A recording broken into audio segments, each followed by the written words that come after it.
বিদেশি মুদ্রা লেনদেন মামলায় ইডি তলব এড়ালেন কৃষ্ণনগরের তৃণমূল প্রার্থী মহুয়া মৈত্র। দিল্লির ইডির দপ্তরে হাজিরা না দিয়ে কৃষ্ণনগরের নির্বাচনী প্রচারে দেখা যায় মহুয়াকে।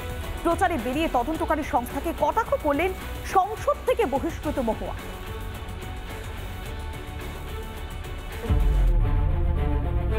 দিল্লির ইডির দপ্তরে হাজিরা না দিয়ে কৃষ্ণনগর লোকসভা কেন্দ্রের বিস্তীর্ণ এলাকায় প্রচার সারলেন তৃণমূল প্রার্থী মহুয়া মৈত্র। ফুট খোলা গাড়িতে বিভিন্ন এলাকায় প্রচার করেন তিনি। সেই সময় ইডির তলব প্রসঙ্গে মহুয়াকে প্রশ্ন করা হলে তিনি বলেন, কে ডেকেছে, সমন আছে? ডেকে পাঠিয়েছে, আপনি কি যাবেন? কে ডেকে পাঠিয়েছে? ইডি ডেকে পাঠিয়েছে আপনাকে। আপনাকে সেটা কে বললো? এই আজকে খবর আছে। আজকে সকাল। এক সেকেন্ড, আপনারা ইডি হলফনামা দিয়ে আমি দিল্লি হাইকোর্টে কেস করেছিলাম 2 সপ্তাহ আগে যে ইডি মিডিয়াকে লিক করছে, ঠিক আছে? তো ইডি তখন হলফনামা দিয়ে দিল্লি হাইকোর্টে বলেছিল আমরা কাউকে কিচ্ছু বলছি না। আচ্ছা, আমি তো আপনাদের বলিনি, তাহলে ইডি যদি হলফনামা দিয়ে বলেছে তাহলে আপনারা কি দেখেছেন সেই সমন? ইডি তো হলফনামা দিয়ে বলেছে যে ওরা কি করছে ওরা মিডিয়াকে বলবে না। আর আমি তো প্রচার করছি না, আপনাদের কাছে কে এই খবর দিয়েছে আমি তো বলতে পারবো না। প্রচারের মাঝেই তিনি কটাক্ষ করেন কৃষ্ণনগরের বিজেপি প্রার্থী অমৃতা রায়কে। স্বাধীন ভারতের মানুষ আমরা, হ্যাঁ কি না? বলেন আপনারা। তার স্বাধীন ভারতে বাংলার মানুষ একটাই রাজা জানেন, রাজা রামমোহন রয়, হ্যাঁ কি না? একটাই রানী জানেন, রানী রাসমণি, হ্যাঁ কি না? এর বাইরে কোনো রাজা রানী আছে তো আমার সেটা নলেজে নাই ভাই। প্রধানমন্ত্রী নলেজে আছে সেটা থাকতে পারে। গণতন্ত্রে মানুষই শেষ কথা, আমাদের কাছে রাজা রানী মানুষ। পার্টি আলাদা হতে পারে, আমার আইডিওলজি আলাদা হতে পারে, কিন্তু আমি আসলে তো মানুষের জন্যই এসেছি, মানে মানুষের যাতে ভালো হয় এবং মানুষ যাতে ন্যায্য অধিকারগুলো ফিরে পায়।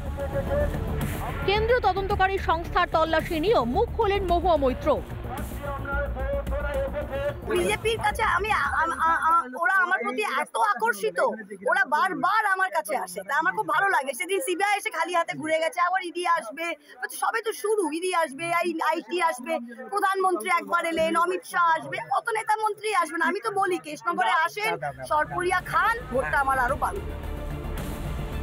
টাকার বিনিময়ে সংসদ থেকে বহিষ্কৃত মহুয়া মৈত্রকে কি ফের বেছে নেবে বাংলার মানুষ, তা এখন সময়ের অপেক্ষা মাত্র। সন্তোষ দাস, পলাশ মণ্ডলের রিপোর্ট, রিপাবলিক বাংলা। সৌন্দর্যায়নের লাল দিঘি, মাছের মরকে এখন জেরবার দশা। দুর্গন্ধে নাজেহাল সাধারণ মানুষ, নাক ঢেকে কোনো রকমে যাতায়াত করছেন আমজনতা। সেই লাল দিঘিকে ঘিরে এবার চড়ছে বহরমপুরে রাজনীতির পারদ। প্রশাসনের ভূমিকায় প্রশ্ন তুলে সড়ক কংগ্রেসের প্রার্থী। পাল্টা রাজনীতির অভিযোগ করছেন পুরসভার চেয়ারম্যান।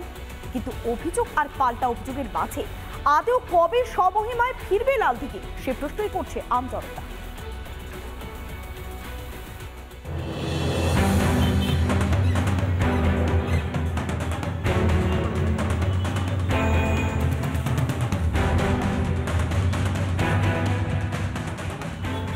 যন্ত্রণার এখন আরেক নাম লাল দিঘি। হ্যাঁ, অবশ্যই নাকি এখনো হাতিয়ার থাকছে।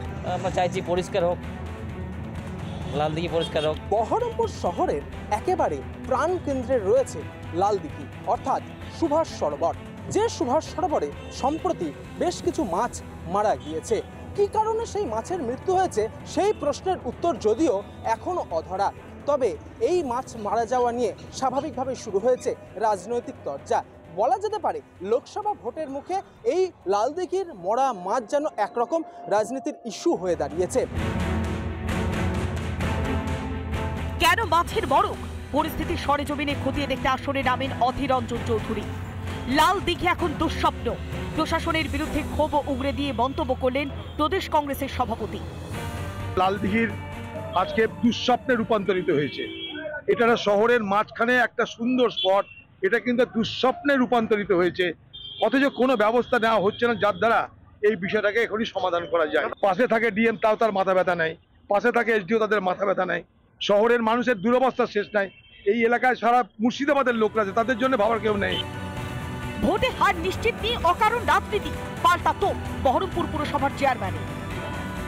আগামী লোকসভা ভোটে ওর হার একবার আসন্ন, এটাও বুঝতে পেরেছে।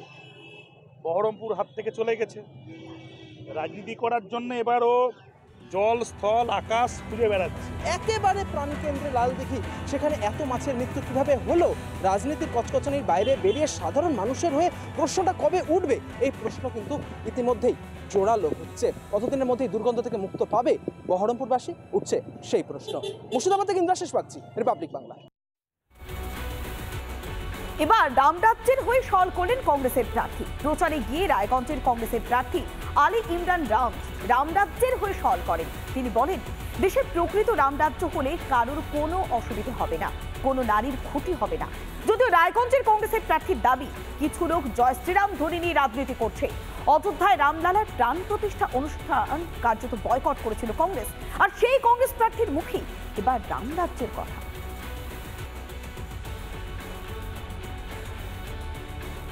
রাম রাজ্যে বলা আছে কারোর সঙ্গে কোনো রকম ভাবে কোনো অত্যাচার, কোনো অন্যায় অবিচার হবে না।